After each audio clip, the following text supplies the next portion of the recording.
Health and medicine tips চ্যানেলের পক্ষ থেকে আমি দীপক আপনাদের সকলকে স্বাগত জানাচ্ছি। তো আজ আমি আপনাদের ভিশক উইন সুগার ফ্রি কাপ সিরাপের সম্পর্কে বলবো। তো বন্ধুরা, এই ভিশক উইন যে সুগার ফ্রি যে কাপ সিরাপটা আছে, এটা আপনারা বাজারে যে কোনো মেডিকেল শপ কিংবা ফার্মাসি শপে একটু খোঁজ নিলেই আপনারা পেয়ে যাবেন।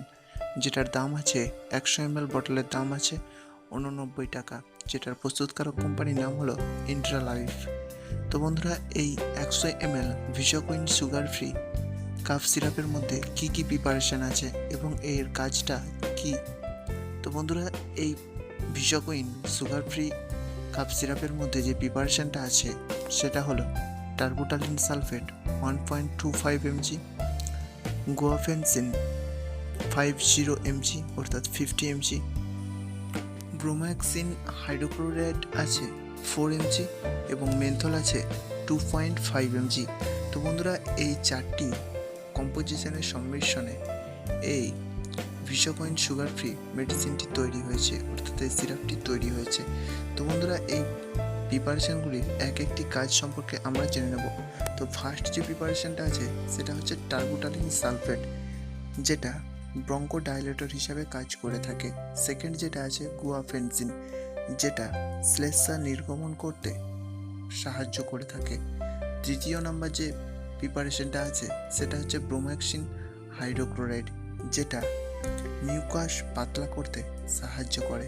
আর ফোর্থ নাম্বার যে প্রিপারেশনটা আছে বন্ধুরা, সেটার নাম হলো মেন্থল, যেটা ইচিং প্রবলেমটা অর্থাৎ খুসখুসনি যে প্রবলেমটা হয়ে থাকে কাশির সময়, সেই প্রবলেমটাকে দূর করার জন্য কাজ করে থাকে। তো বন্ধুরা, এটা আপনারা কখন ইউজ করবেন বা এটা প্রাপ্তবয়স্করা কতটা ইউজ করবেন বা ছোট বাচ্চারা এটা কখন ইউজ করতে পারবেন।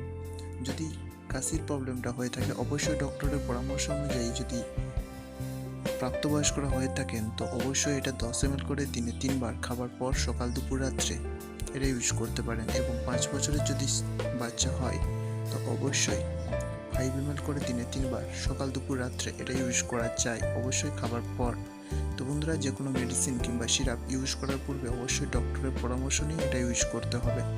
তো বন্ধুরা, এটার কিছু সাইড এফেক্টও আছে, যেমন ধরুন এই টার্বোটালিন সালফেট যেটা আছে, এটা সাইড এফেক্ট হিসাবে এটা যদি বেশি পরিমাণে ইউজ করে নেওয়া যায় তো এটা গা হাত পা হালকা কাঁপে। তো সেই ক্ষেত্রে যাদের ওয়েট কম আছে সেই ক্ষেত্রে যদি 10 ml তাদেরকে দেওয়া হয়, বা বাচ্চাদের ক্ষেত্রে 5 ml যদি তাদেরকে দেওয়া হয়, যাদের ওয়েট কম আছে বডি ওয়েট, তো তাদের ক্ষেত্রে যদি গা হাত পা কাঁপে তো সেই ক্ষেত্রে ডক্টরের রেকমেন্ডেড অনুযায়ী এটার ডোজটা একটু কমাতে হতে পারে। তো অবশ্যই মেডিসিনটা ইউজ করার পূর্বে ডক্টরের পরামর্শ ছাড়া ইউজ করবেন না। সো বন্ধুরা, এই ছিল আজকের ভিডিও। তো আমার মনে হয় যে ভিডিওটা আপনাদের সকলেরই ভালো লাগবে এবং উপকারে লাগবে। যদি আপনাদের উপকারে লাগে এবং ভালো লাগে তো অবশ্যই ভিডিওটাতে একটা লাইক করবেন, কমেন্ট করে জানাবেন যে আপনাদের কেমন লাগলো। আর কোনো কিছু যদি এই সিরাপটি সম্পর্কে জানার থাকে তো অবশ্যই কমেন্ট বক্সে লিখেতে জানাবেন। আর যতটা পারবেন ততটা এই ভিডিওটা শেয়ার করে দেবেন। আর নতুন যারা এসেছেন চ্যানেলে অবশ্যই চ্যানেলটা সাবস্ক্রাইব করে বেল আইকনটা প্রেস করতে ভুলবেন না। তো সবাই ভালো থাকবেন, সুস্থ থাকবেন, নিজের খেয়াল রাখবেন। জয় হিন্দ, জয় ভারত।